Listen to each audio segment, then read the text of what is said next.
Sugar and diabetes. Or. What sugar does to our brain? In the brain, excess sugar impairs both our cognitive skills and our self-control. For many people, having a little sugar stimulates a craving for more. Sugar has drug-like effects in the reward center of the brain. Scientists have proposed that sweet foods, along with salty and fatty foods, can produce addiction-like effects in the human brain, driving the loss of self-control, overeating, and subsequent weight gain. One of the largest studies to link sugar with depression, that is, an analysis of dietary consumption and mood of 23,245 individuals enrolled in the Whitehall 2 study, found out that higher rates of sugar consumption was associated with a greater incidence of studies of long-term diabetics show progressive brain damage leading to deficits in learning, memory, motor speed, and other cognitive functions. 5. Healthy alternatives to sugar. If you have a sweet tooth and crave for sugary food all the time, but also want to have a healthy diet, it is always better to include sugar substitutes. Especially in the modern world where consumers are very much concerned about health and overall quality of life, companies are trying to come out with more healthy sugar substitutes. There are 4 common types of sugar substitutes: artificial sweeteners, sugar alcohols, novel sweeteners, and natural sweeteners. Each has potential benefits and negatives, and we should choose them according to our needs. Artificial sweeteners are intense sweeteners, so you only need a little bit to enhance flavors in food. They add no calories and may help with weight control, although the benefits of artificial sweeteners on weight loss in the long term are still unclear. Artificial sweeteners may be beneficial for those with diabetes since they don't raise blood sugar. An example is a sulfame potassium, brand names, Sunic, Sweet One. Besides adding it to food at the table, SK is also heats table. This means you can use it in cooking and baking. It's also often used in frozen desserts, candies, and beverages. Another example is sucralose. Unlike sugar, sugar alcohols don't cause tooth decay or cavities. Sugar alcohols also can help with weight control and diabetes management. This is because the body doesn't completely absorb sugar alcohols. However, when consumed excessively, sugar alcohols can lead to digestive problems, such as diarrhea and bloating. Examples are xylitol, sorbitol, and other sugar alcohols are low-calorie sweeteners that are usually 25% to 100% as sweet as sugar. Novel sweeteners are more difficult to categorize, but they generally derive from natural sources that are highly refined.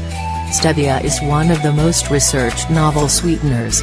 Although more research is needed, some studies have shown stevia may have health benefits, such as lowering blood pressure, controlling diabetes, and helping with weight management. Stevia extract is also relatively stable in heat, so it can be used in cakes, sauces, and pastries.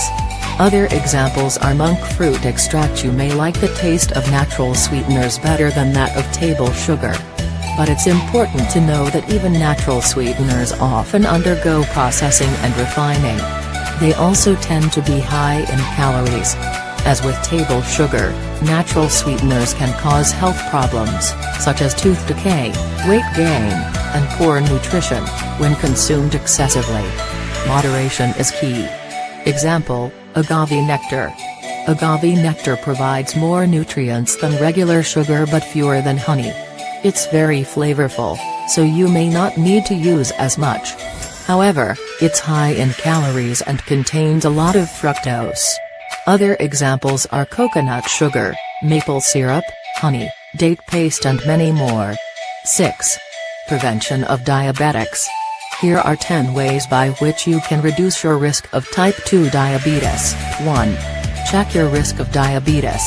Take the Life Risk Assessment Test and learn more about your risk of developing type 2 diabetes. A 12+ score indicates that you are at high risk and may be eligible for the Life Program, a free Victorian lifestyle modification program that helps you reduce your risk of type 2 diabetes and cardiovascular disease. 2. Manage your weight. Excess body fat, particularly if stored around the abdomen, can increase the body's resistance to the hormone insulin. This can lead to type 2 diabetes. 3. Exercise regularly. Moderate physical activity on most days of the week helps manage weight, reduce blood glucose levels and may also improve blood pressure and cholesterol. 4. Eat a balanced, healthy diet. Reduce the amount of fat in your diet, especially saturated and trans fats. Eat more fruit, vegetables and high-fiber foods. Cut back on salt. 5. Limit takeaway and processed foods.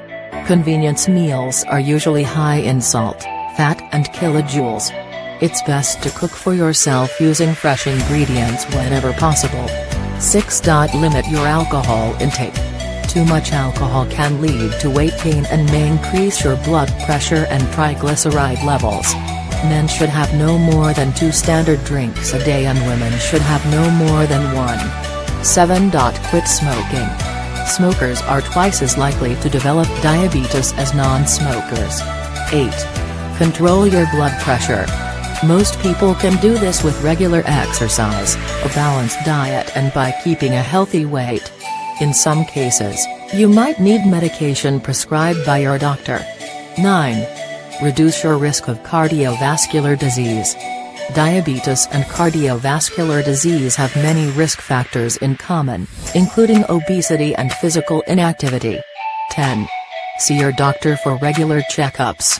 As you get older, it's a good idea to regularly check your blood glucose, blood pressure and blood cholesterol levels.